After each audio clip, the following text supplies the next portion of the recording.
araje batarasohoka mu nzu abana dore ukuntu bicara munsi y'igitanda do genda ukureho aramu itaza kwita isakuza aramu ayikuraho rabe do turashize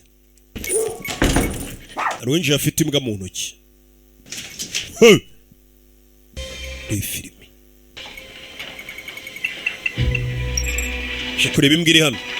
Vas-y Nilo, et on va chercher Quentin. Kenti imbwa hano yitwa Kenti we mumbare ntago ari ugutukana cya Kenti umve Kenti uri hehe ari gushaka bwa kitwa Kenti Quentin dore Quentin nguyu Kenti nyine Kenti noneho abonye bazina ngitangira gukura amakanzu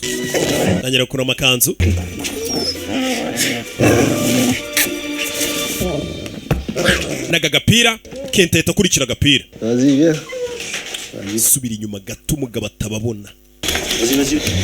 Oh stop Milo hano turi mu Bufaransa.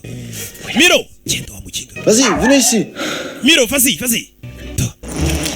mirakurura umuntu genda wakabwa we. Vas-y yes Rebi yes fayo kamera bamaze kuzistara mu nyubako hose dukamera tunzinya